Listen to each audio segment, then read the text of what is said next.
It's about 811 degrees in Alabama today, and we gotta start getting chicken houses ready. It's not often we get to bring y'all inside.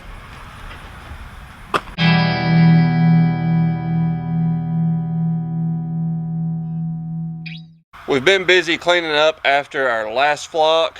They've been gone a little over a week now, and so it's time to start getting these houses ready. The chickens will be coming back in about 5 days, so got a lot of work to do. According to our Rotom controller, it is 91.8 degrees inside this chicken house right now.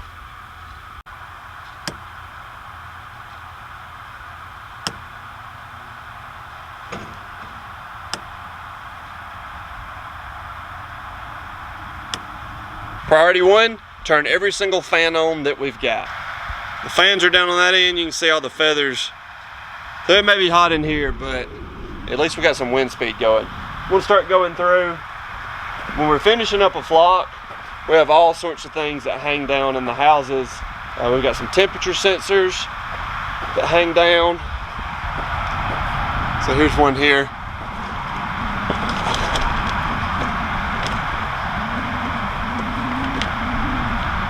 Temperature sensor. They hang down about knee high. We've got several of those throughout the house. There's some end plugs that go on our pans. I'll show you those, but basically all this stuff that we want out of the way when we're cleaning up, it's time to get it out of the pans and start letting all these feed lines, water lines, brooders down, all that kind of stuff. It's noisy down here. All the fans are running.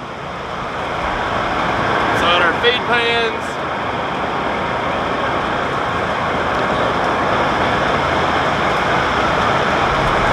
let that stuff just hang down.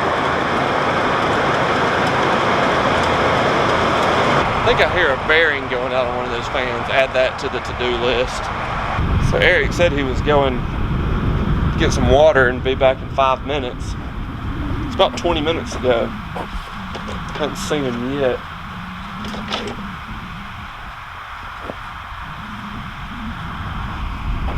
In the middle of the house, we've got more stuff. This rope goes through a pulley. It's attached to the feed line, and it holds up the hopper. You'll see what a hopper is later if you don't already know. Just more stuff. Humidity sensor. Backup temperature sensors.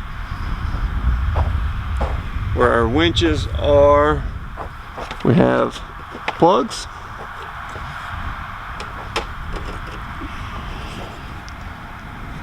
Plugs out.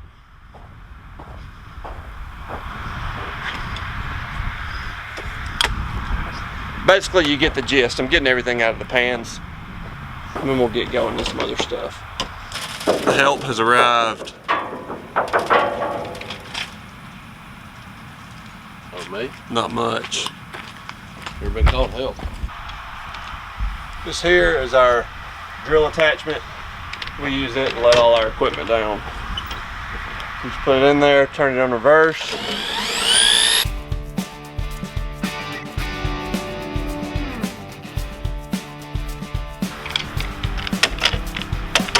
Don't tear anything up. Try it right there.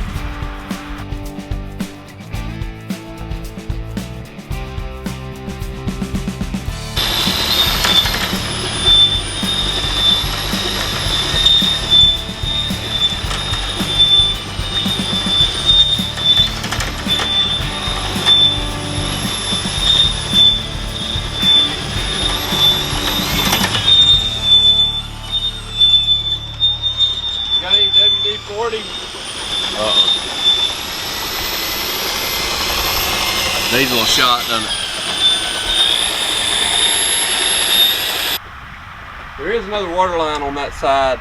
We leave it up for now because all those Turbo Grow 2 feeders that are on the wall have to be put down by hand, and we don't want to have to step over a water line.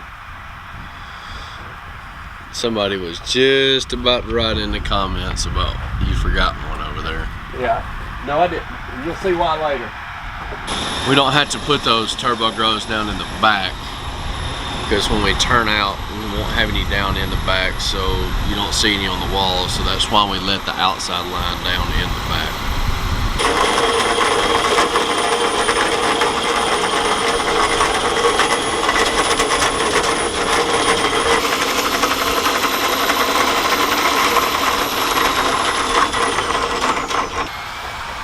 So these are our water lines.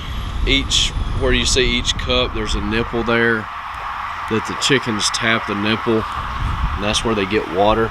They can tap it from the side or from underneath. The water's obviously off right now. We're getting ready for chickens, but they just tap that, peck it basically, and they get water. These are our feed lines. There's an auger in this pipe that runs. We'll put hoppers in here at the center of the house. When the feed comes in the house, there are switches on the end of the feed lines, and when the switch is activated by the chicken eating the feed out of the pan, the auger in this pipe will take feed down the pipe and feed each pan all the way to the end of the house. So you've got water, you got feed. This is where they get their heat. These brooders are on zones. There are 6 zones in each one of our houses. If a zone gets cool, our controller will tell the heat to come on. And so it's regulated just like your house would be, but it's zoned throughout the house to where it's not all on and off, because some portions of the house will be cool and some won't. You putting our viewers to sleep over there? Yeah.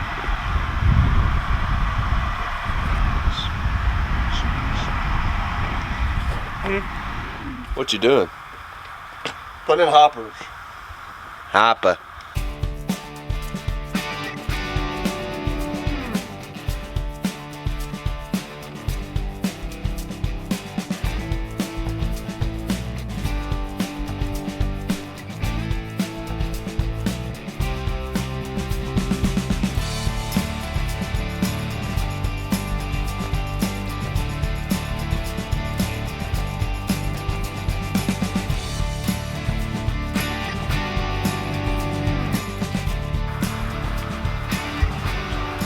Throughout this video, we'll be jumping around from house to house and even farm to farm, so you'll probably notice some differences here and there in the farms.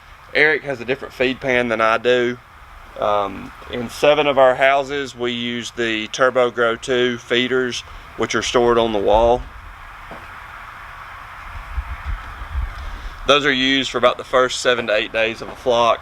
In one house, I have the Turbo Mate 2s. We'll show y'all those, but we're going to put some of these Turbo Grows down and kind of show you how they work.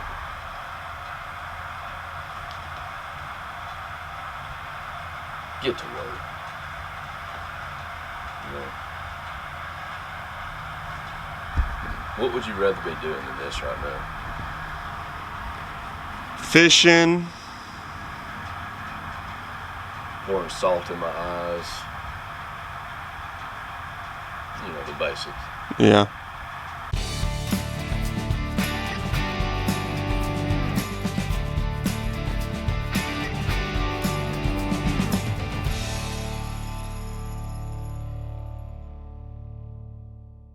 Our feed got delivered last night, so today we're going to spend some time running out some feed. We have tractor trailers come in throughout the flock and they fill these bins up. We can hold about 100,000 pounds of feed at a time. We have 3 feed bins for every 2 houses. So these 3 right here will feed these 2 houses. We've got our starter feed in there. Truck comes in, they have a boom. They actually auger it in to the top up there. So we're gonna start filling up these hoppers, and then from there we will feed these feed lines. We'll show you a little bit about how that works. So to give you an idea of how this works, our feed is in right there. There's 2 pipes connected. There's an auger in there. One goes to one house, one goes to the other. So this auger goes up and over, comes inside the chicken house. It drops down right here into this first hopper. When this one fills up, there's a switch in there that turn it off and on. But when that one fills up, the feed keeps going across and drops down in here. When it hits that switch, it turns this motor off. We're going to turn on these feed lines. This is the house that has the TurboMate 2 feeders in it. You can see these here.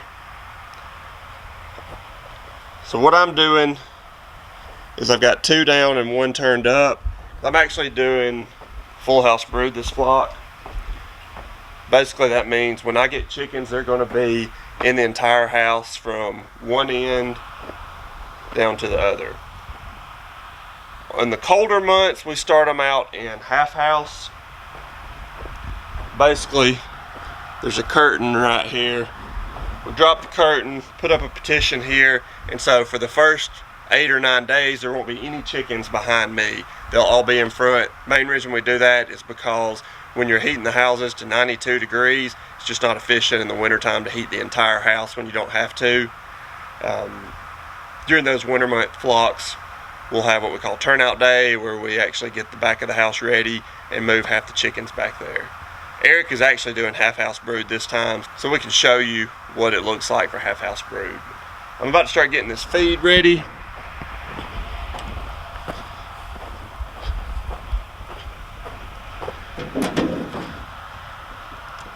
Fill system breaker on.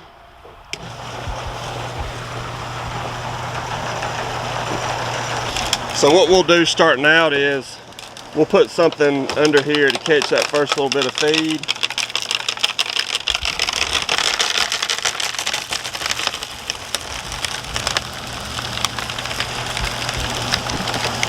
And what I was doing was at the end of a flock, they come back and pick up the leftover feed. Those feed bins sit empty for about 2 to 3 weeks. Sometimes they can get a little bit of rain in them, some other junk, so we just kind of check it, make sure there aren't any chunks left or anything like that we don't want in our feed. Now we're just filling up.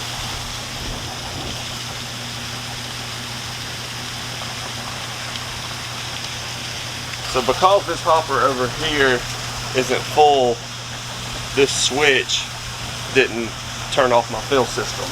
Both switches have to be engaged for the fill system to turn off. So that means both hoppers get filled up. So we'll let that finish filling up, and then we can turn on these feed lines and get everything fed. So in the back of my houses, I'm actually supplementing with, these are chick mates and feed trays. Those chick mates and feed trays will be down for the first 8 to 10 days probably. Then we will take those up. We try to get as much feed out as we can for these baby chickens, but as the chickens get older, if you have pans like that out, all they'll do is get in there and they'll scratch the feed out, make a mess, waste it, and then that ends up affecting our feed conversion down the road.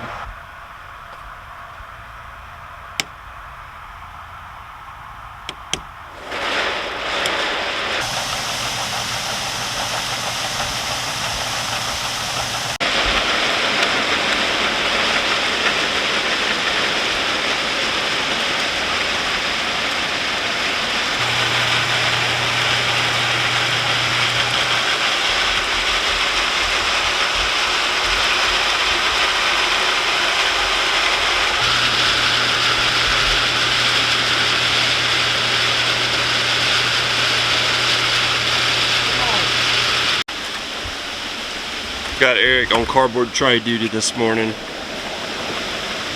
Rather be in prison. Man, you must really hate these trays. These are disposable cardboard trays. We're gonna put 20 out in each one of my houses, since we're gonna have the chicken spread all the way across. We got our feed running out now. We'll bring the tractor in here after our feed's run out, fill the bucket up right here, and then we'll carry it through the house and scoop some feed into all these. We only feed these one time, and then once they're empty, we pick them up, throw them away. If any of you want to help, they'll give you this address. Yeah. Y'all come on out to the farm, we need some help.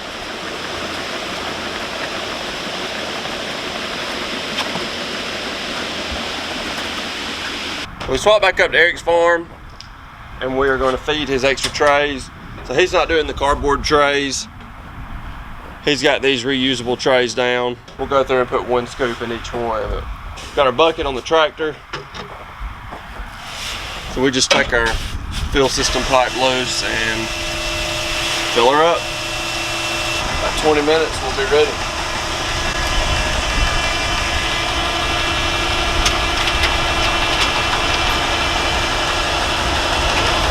Sometimes you have to get creative. So I was telling you earlier about Eric half-house brooding. You can see he doesn't have anything down in the back other than the feed pans are obviously down, but he won't have any chickens back here for the first week or so. That's a curtain right there, so we'll drop it down and start the chickens out in the front.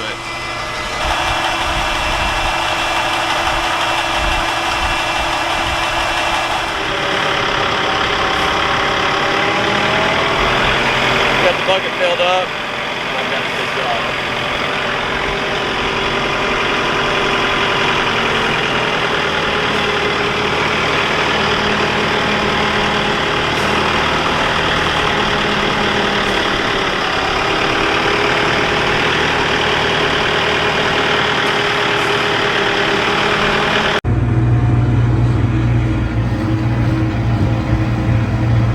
Did you quit hitting so many bumps?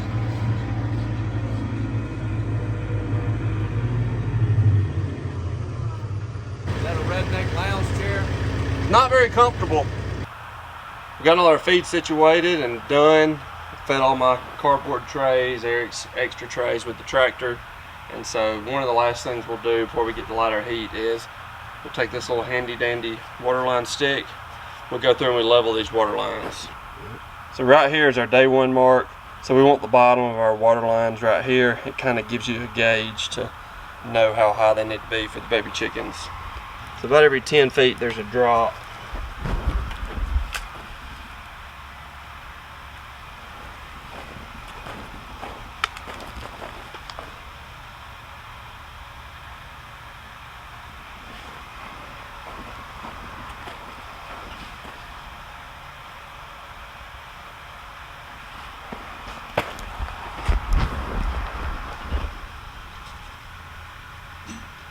While the water lines are level, we got everything ready. The next thing we'll do is we'll be lighting our heat. We do that 48 hours before we get chickens.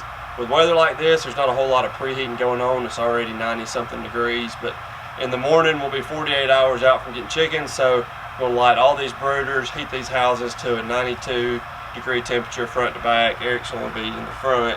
And then the evening before we get chickens back, we'll be spreading PLT. That helps control the ammonia in here. We prefer using PLT because we can get the houses ready earlier and then have everything good to go in case you run into any issues. But everything's good. But what time Monday are you coming down here to help dump chickens? I'm not coming. You're not coming? Why not? Vacation. What? Vacation. Vacation. So we got 8 houses of chickens coming in Monday, and you going on vacation. Allegedly. Alright. Have fun, I guess. I'm sure you'll return the favor.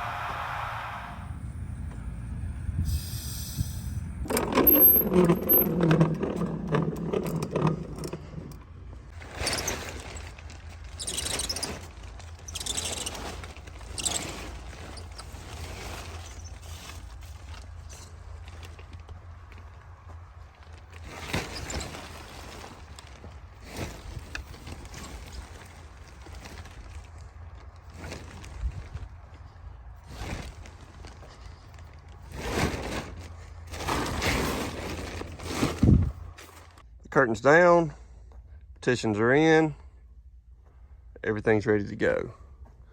We've got our controller set to 91 degrees. It's about 80 degrees in here.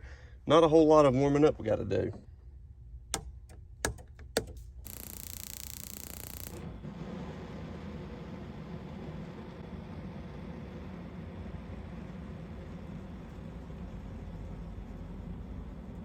Preheating has begun. With temperatures like we've been having here in Alabama, it doesn't take a lot to heat these houses up. We'll be spreading PLT tomorrow afternoon, and then chickens come back the next morning. Look down there, there's our chickens. So we're gonna go get these chickens dumped. It's time for us to get to work. All the chickens are delivered. We've placed them in the houses. There are 30,000 birds in each house, 8 total houses, so just under 250,000 chickens placed today. Eric is sitting on the beach. He's not too worried about it. But everything went well. We'll keep these birds for about 35 days. After that, we'll send them to the plant, start cleaning up, and get ready to do it again. If you have any questions about anything we do, leave those down in the comments. We'll be sure and get back to you. Don't forget, click that subscribe button and give us that thumbs up. See y'all next time.